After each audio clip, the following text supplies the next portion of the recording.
Shri CK Shakir, നിങ്ങളതിനെ മറ്റൊരു രീതിയിൽ കാണുന്നുമുണ്ട്. പക്ഷേ ഇവിടെ ശ്രീ മോഹൻ വർഗീസ് പറഞ്ഞ കാര്യം, ഈ സന്ദീപ് വാര്യർ പാണക്കാട് വന്ന് സർവാപരാധങ്ങളും ഏറ്റുപറയുന്നത് പോലെയുള്ള ഒരു പ്രതീതി ഉണ്ടാക്കി എന്ന് വെച്ച് അതൊരു തിരിച്ചടിയല്ലേ UDF ഉണ്ടാക്കുകയുള്ളൂ? ഈ അവസാന 2 ദിവസം വന്ന് ഞാനെല്ലാം പഴയ കാര്യങ്ങളെല്ലാം ഞാൻ പറഞ്ഞതൊന്നും ഇപ്പോൾ എൻ്റെ നിലപാടല്ല എന്ന് പറഞ്ഞുകൊണ്ട് ഒരു മുൻകൂർ ജാമ്യം എടുത്തുകൊണ്ട് ഈ ഉപതെരഞ്ഞെടുപ്പിൻ്റെ അവസാന ദിവസങ്ങളിൽ പോകുമ്പോൾ അത് BJPക്ക് ഗുണകരമായി ഭവിക്കുമെന്നുള്ള ഒരു കാര്യം കൂടി ഉണ്ടല്ലോ അവിടെ ശ്രീ ഷാക്കിർ.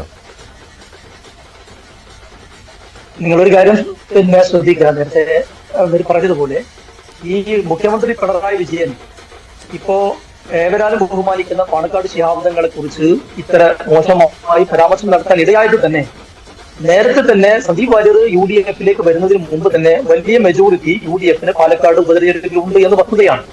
ഈ സന്ദീപ് വാര്യർ BJP പാളയത്തിൽ നിന്ന് UDF വന്നതോടുകൂടെ, മധ്യതലശ്ശേരിയിലേക്ക് വന്നതോടുകൂടെ CPM കെട്ടിവെച്ച കാശ് പോലും കിട്ടാത്ത ഒരു സാഹചര്യത്തിലേക്ക് പോകുമെന്നുള്ള ബേജാറിലും ആശങ്കയിലുമാണ് പിണറായി വിജയൻ ആ രീതിയിൽ പ്രകോപിതനായി സംസാരിച്ചിട്ടുള്ളത്. അല്ലാണ്ട് UDF സംബന്ധിച്ചിടത്തോളം ഇവിടെ യാതൊരു തരത്തിലുള്ള ആശങ്കക്ക് വകയില്ല. എല്ലാവർക്കും അറിയാവുന്നതുപോലെ അവിടെ ഏറെക്കുറെ 1,20,000 അല്ലെങ്കിൽ 1,40,000 വോട്ട് പോൾ ചെയ്യാൻ സാധ്യതയുണ്ട് ഈ ഉപതെരഞ്ഞെടുപ്പിൽ. അതില് CPM ആകെ കിട്ടാൻ സാധ്യതയുള്ളത് ഏറിപ്പോയാൽ 30,000-ൽ താഴെ വോട്ടുകൾ മാത്രമാണ്. കഴിഞ്ഞ 3 തെരഞ്ഞെടുപ്പിലും നമുക്കത് അറിയാവുന്നതാണ്. അതുപോലെ BJPക്കും അതുപോലെ തന്നെ നേരത്തെ നമ്മളെ സുഹൃത്ത് പറഞ്ഞതുപോലെ ഈ മെട്രോ ശ്രീധരൻ മത്സരിച്ച സമയത്ത് കുറച്ച് വോട്ടുകൾ പൊതുസമൂഹത്തിൽ നിന്ന് അദ്ദേഹം പിടിച്ചിട്ടുണ്ട്. അതുകൂടി UDF പാളയത്തിലേക്ക് വരുന്ന സാഹചര്യമാണ് നിലവിലുള്ളത്.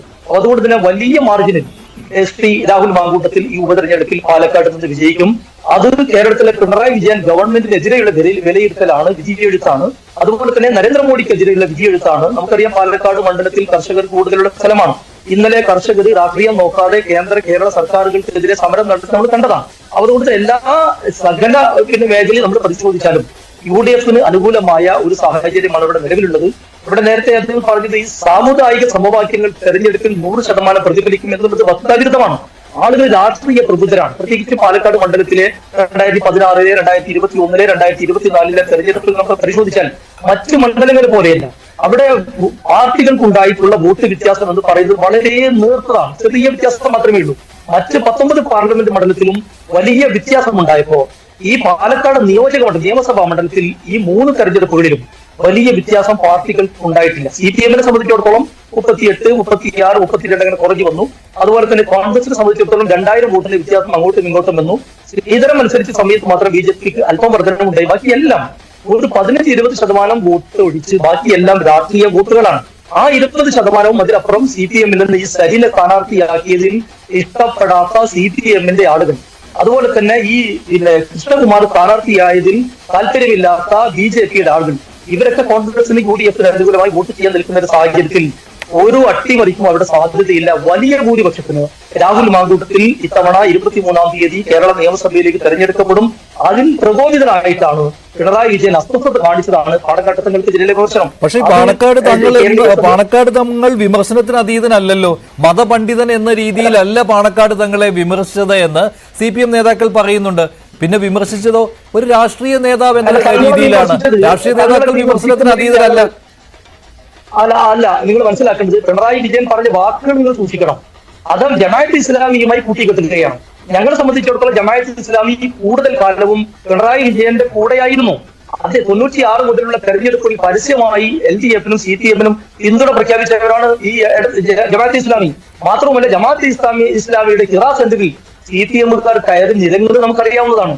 വേറെ കാര്യം കൂടി സൂചിപ്പിക്കാനുള്ളത്, ജമാഅത്ത് ഇസ്ലാമി എന്നുള്ളത് ഏതെങ്കിലും ഒരു മനുഷ്യനെ ഉപദ്രവിച്ചതായി കൊലപ്പെടുത്തിയതായി നമുക്കാർക്കും അറിയില്ല. ഞങ്ങൾക്ക് അവരുമായി ആദർശപരമായ വ്യത്യാസമുണ്ട്, വിയോജിപ്പുണ്ട്.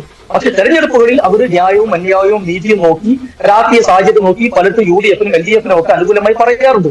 ഈ തെരഞ്ഞെടുപ്പിൽ അവർ UDF-നൊപ്പമാണ് അല്ലെങ്കിൽ UDF-ന് അനുകൂലമായി വോട്ട് ചെയ്യാൻ പറഞ്ഞു എന്നുള്ളതിന്റെ പേരിൽ പിണറായി വിജയൻ CPM-മാരും RSS-കാർ പോലും ചെയ്യാത്ത രീതിയിൽ അവരെ ആക്രമിക്കുന്നത് അത് അംഗീകരിക്കാൻ കഴിയില്ല. ഈ ഇവിടെ പാണക്കാട് തങ്ങളെ വിമർശിച്ചു എന്നുള്ളതിൽ മാത്രമല്ല പ്രശ്നം. അല്ല, അതൊരു രാഷ്ട്രീയ വിമർശനമായി കണ്ടാൽ പോരെ? അതൊരു രാഷ്ട്രീയ വിമർശനമായി കണ്ടാൽ SDP-യുടെ പിന്തുണയും UDF-നാണ്. അപ്പോൾ അതും കൂടി ചേർത്ത് വെച്ച് വിമർശിക്കുവാൻ CPM-ന് കഴിയും, LDF-ന് കഴിയും. ശ്രീ ഷാക്കിർ, അല്ല, PDP-യുടെ പിന്തുണ ആർക്കാണ്? അബ്ദുൽ നാസർ മദനി തീവ്രവാദത്തിന് വിത്ത് ഭാഗ്യം ജയരാജന്റെ പുസ്തകം ഇറങ്ങുകയും അന്ന് PDPക്കാർ പുസ്തകം കത്തിക്കുകയും ചെയ്ത് വൈകുന്നേരം PDP യോഗം ചേർന്നിട്ട് ഈ പിണറായി വിജയനും LDF-ന് പിന്തുണ കൊടുക്കില്ലേ? ഈ സംഘടനകളുടെയൊക്കെ പിന്തുണയ്ക്ക് വേണ്ടി നിങ്ങൾ രണ്ടുപേരും മത്സരിച്ചുകൊണ്ടിരിക്കുകയാണ്. നിങ്ങൾ രണ്ടു കൂട്ടരും മത്സരിച്ചുകൊണ്ടിരിക്കുകയാണ്. ഇന്ന് SDPI UDF-ന് പരസ്യമായി പിന്തുണ നൽകുന്നു. എന്നിട്ട് പറയുന്നു UDF ആവശ്യപ്പെട്ടിട്ടൊന്നുമല്ല, ഞങ്ങൾ നിരുപാധിക പിന്തുണ നൽകുകയാണ്. വേണ്ട എന്ന് പറയുന്നില്ലല്ലോ. തെരഞ്ഞെടുപ്പിൽ അവിടുത്തെ വോട്ടർമാര് വോട്ട് ചെയ്യുന്നത് വേണ്ട എന്ന് പറയുന്നത് എന്തിനാണ്? ഞങ്ങള് അവരെ മുന്നിൽ എടുക്കുകയോ ഏതെങ്കിലും സമയത്ത് അവരെ കൂടെ കൂട്ടുകയോ ചെയ്തിട്ടില്ല. ഞാൻ കൊണ്ടോട്ടിക്കാരനാണ്. കൊണ്ടോട്ടിയിൽ പോലും ഈ കഴിഞ്ഞ ത്രിതല പഞ്ചായത്ത് തെരഞ്ഞെടുപ്പിൽ SDPI കൂടെ കൂട്ടി മത്സരിച്ച് ഭരണം നടത്തിയവര്.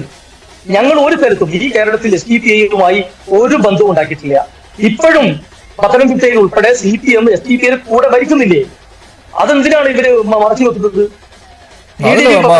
നിങ്ങൾ അങ്ങോട്ടല്ല.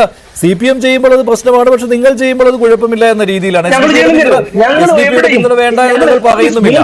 അത് മാത്രമല്ല, ഈ ഉപതെരഞ്ഞെടുപ്പിന്റെ പ്രചാരണം തീരുന്ന ദിവസമാണ് SDPI പിന്തുണ നൽകിയിരിക്കുന്നത്. അതായത് അത് കൂടുതൽ അങ്ങ് ചർച്ചാ വിഷയമാക്കേണ്ട എന്ന് കരുതി, അത്രയേ ഉള്ളൂ.